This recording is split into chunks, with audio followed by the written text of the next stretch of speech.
అందరికీ నమస్కారం. సనాతన ధర్మం ఛానల్కు స్వాగతం. ఈరోజు మనం గరుడ పురాణంలోని ఒక ఆసక్తికరమైనటువంటి విషయం గురించి తెలుసుకుందాం. మనిషి చనిపోయిన తరువాత అంత్యక్రియలు జరపడానికి ఎంతో తతంగమే ఉంటుంది. ఎన్నో కట్టుబాట్లు, ఆచారాలను పాటిస్తూ అంత్యక్రియలు చేస్తారు. అయితే మనిషి చనిపోయిన తరువాత కాలి బొటన వేలును కలిపి తాడుతో కడతారు. అలా ఎందుకు కడతారో మీకు తెలుసా?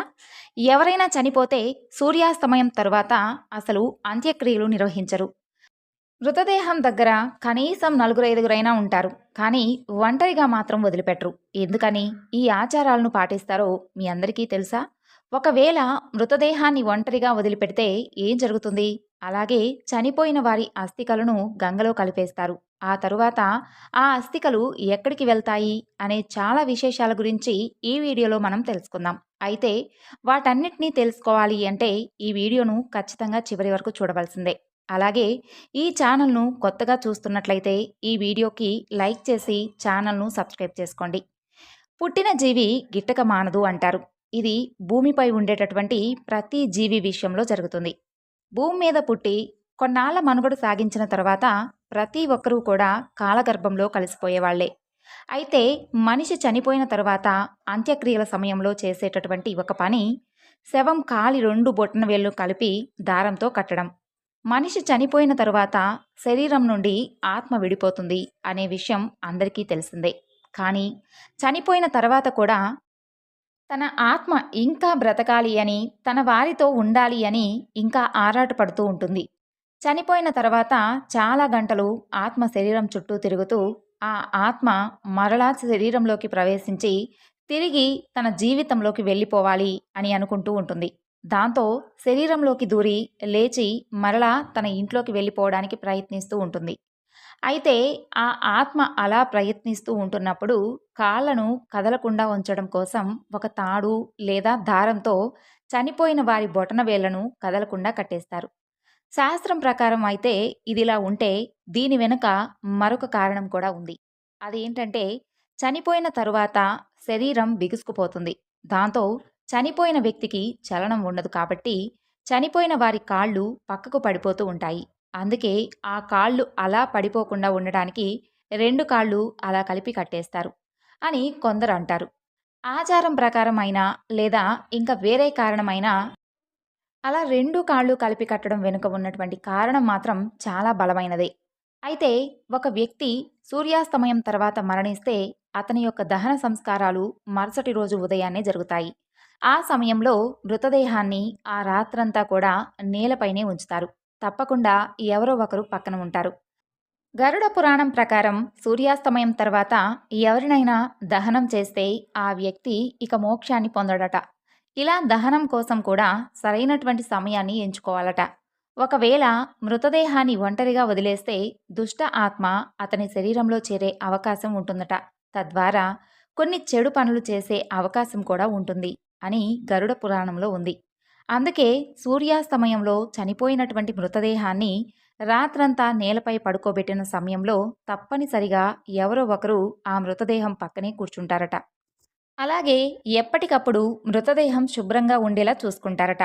అంతేకాదు మృతదేహం వద్ద ఒక దీపం వెలిగించడానికి గల కారణం ఏమిటి అంటే దుష్ట ఆత్మలు మృతదేహంలో ప్రవేశించకుండా, ఎలాంటి దుష్పరిణామాలు జరగకుండా తల దగ్గర బియ్యం పోసి ఒక దీపాన్ని ఉంచుతారు. అయితే మృతదేహాన్ని ఒంటరిగా వదలడం వల్ల అక్కడక్కడే తిరుగుతూ ఉండేటటువంటి కుక్కలు కానీ, పిల్లులు కానీ, మరింకేమైనా మాంసాహార జంతువులు కానీ వాటి ఆకలి తీర్చుకునే పదార్థంగా భావించి ఆ శరీరాన్ని పీక్కు తినే అవకాశం కూడా ఉంది. అందుకే మృతదేహానికి దహన సంస్కారాలు పూర్తి చేసేంత వరకు కనీసం 3-4 వ్యక్తులైనా సరే అక్కడే కూర్చుంటారు. గరుడ పురాణం ప్రకారం మరణించినటువంటి ఆత్మ మాత్రం దహన సంస్కారాలు పూర్తయ్యే వరకు అక్కడక్కడే తిరుగుతుంది.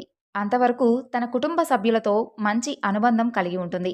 ఇలాంటి పరిస్థితిలో మృతదేహాన్ని ఒంటరిగా వదిలేస్తే చనిపోయిన వారి ఆత్మ శాంతించదు.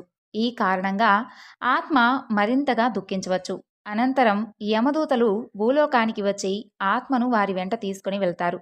ఆ తరువాత వారు చేసినటువంటి కర్మఫలాలను బట్టి స్వర్గానికి వెళ్ళాలా లేదంటే నరకానికి వెళ్ళాలా అనేది నిర్ణయించబడతాయి. హిందూ ధర్మం ప్రకారం ఒక వ్యక్తి చనిపోయిన తర్వాత ఆ వ్యక్తి యొక్క అస్థికలు తీసుకువెళ్ళి పవిత్రమైనటువంటి నదిలో కలుపుతారు. అలా చేయడం వలన వారి యొక్క ఆత్మ శాంతిస్తుంది అంటూ ఉంటారు.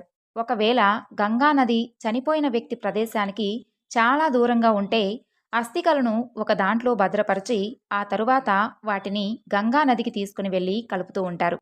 అయితే ఇలా ఎందుకు చేస్తారో ఇప్పుడు మనం తెలుసుకుందాం. గంగాపుత్రుడైనటువంటి భీష్ముడు కురుక్షేత్ర యుద్ధ సమయంలో గాయపడి అంపశయ్యపై ఉంటాడు. ఆ సమయంలో ఆయన పాండవులకు ఎన్నో నీతి విషయాలను చెప్తాడు. ఆ సమయంలో ఆయన చెప్పినటువంటి ఒక విషయం ఏమిటి అంటే, గంగా, యమున, సరస్వతి కలిసినటువంటి నదులలో స్నానం చేయడం వలన ఎంతో పుణ్యం వస్తుంది. ఈ గంగా నది నీరు కొంచెమైనా సరే మన శరీరాన్ని తాకినా మన శరీరానికి ఎంతో మంచిదని, సకల పాపాలు తొలగిపోతాయని అన్నారు. మనిషి ఎముకలు ఎన్ని సంవత్సరాలు గంగా నదిలో ఉంటాయో అన్ని సంవత్సరాలు అతను స్వర్గంలో నివసించి పుణ్యం పొందుతాడట. అంతేకాదు, ఎవరైనా వ్యక్తి గంగా నదిలో స్నానం చేస్తే అతనికి వచ్చినటువంటి పుణ్యం అతనికే కాదు, అతని 7 తరాల పెద్దలకు, వచ్చే తరాల వారికి కూడా పుణ్యం అని అంటారు. గంగా నదిని తలుచుకుంటే ఏ భయం ఉన్నా పోతుంది. మీరు ఏ నదిలో అయినా కానీ స్నానం చేసినా గంగా గంగా గంగా అని 3 సార్లు అంటే ఆ పుణ్యఫలం దక్కుతుంది. ఇక శరీరం నుండి ఆత్మ పూర్తిగా బయటకు వెళ్ళడానికి చనిపోయిన తర్వాత 40 రోజుల దాకా పడుతుందట.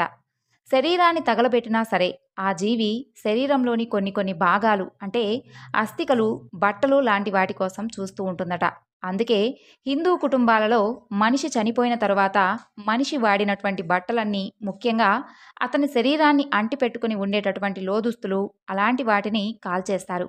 ఎందుకంటే ఇంకా ఆ శరీరంలోని కొన్ని ధాతువుల కోసం, చెమట, శరీరం నుండి వచ్చే వాసన వంటి కోసం ఆత్మ చూస్తూ ఉంటుంది.